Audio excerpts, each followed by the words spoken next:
Hello and welcome to today's session. It's the Thursday, the 30th of October. No questions today. So what I'm going to talk about is anal gland problems in dogs. Now, this is the classic one which makes dogs scoot their bum on the ground, and a lot of people think that it's actually worms that are causing this.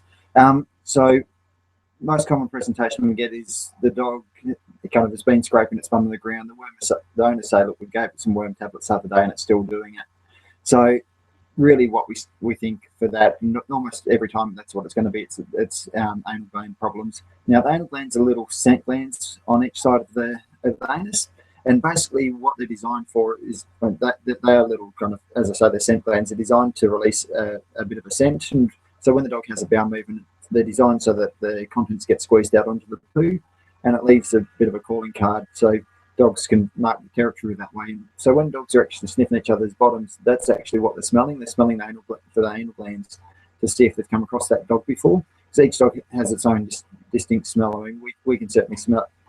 To us, they pretty much smell the same, but to dogs, they can tell the subtle differences. And it's a real fishy sort of smell, kind of fish, and it's quite putrid. So the other time we get people bring their dogs in for anal gland problems is when the anal glands have been leaking. And the dog's leaving it in the house, and it absolutely stinks. So the majority of anal gland problems are pretty straightforward. All we have to do is squeeze them, and basically what we're doing there is basically putting one finger into the bum, and almost squeezing it sort of like a Z, I guess, where we express the contents outwards towards the opening, and we do that both sides. There's two glands at kind of 8 o'clock and 4 o'clock roughly, if you look at the bottom like a clock. So we do both sides. Now, sometimes they can get infected, these glands, and that's where we tend to get more severe problems with them. So they can form an abscess, is probably one of the worst things that we see. And those abscesses tend to burst out a little bit further down, kind of below the bottom. Once we get an abscess in these glands, they're quite prone to more, and that's when we start to look at removing them. So the times we look at removing anal glands is really if they're causing a significant problem. So repeat infections is one reason, or just causing severe marked irritation, and the dog's in every week or two to have the anal glands expressed. To remove the glands, it's a bit of a fiddly little procedure. Obviously, in that location, it's a relatively contaminated area, so there's increased risk of infection and wound breakdown. But most times they tend to heal up quite quickly. It is a relatively painful procedure as well, so I tend to prefer to only do it if it's specifically indicated. I don't like to take these anal glands out just really as a convenience sort of thing. It really is if it's in the animal's best interest that we look to do it. The other thing we can see in anal glands, and there's certain breeds that are more prone to this problem, such as Cocker Spaniels, is tumours of the anal gland.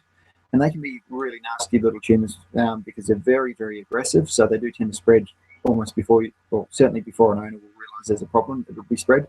And it's only by regular checking of anal glands that we can pick this up. So as a general, Cocker Spaniels in particular, once they're over about 7 to 10 years of age, should be getting their anal glands checked at their annual health checks. And that at least gives us a chance to find them before they cause problems.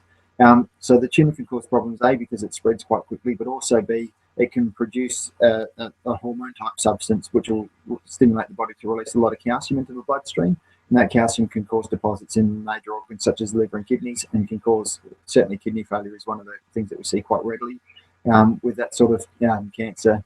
So if we find problems with these anal glands, it does need treating very aggressively and very quickly. Otherwise, it tends to not do very well. But it's an uncommon tumour. It's the sort of thing we see maybe once every year or two in a practice the size of ours with 7 vets. So it's not a hugely common thing, but it's certainly out there and something we need to be aware of. So take-home message from today really is, if your dog is scooting its bum on the ground, bring it in for us to check it. It's pretty quick and simple to check these things, but left untreated, we can start to develop abscesses and all sorts of problems in the glands, which can lead to kind of needing surgery. So much better off to deal with these things quickly, and they're quite easy to deal with. That's it for today. Thanks. Bye.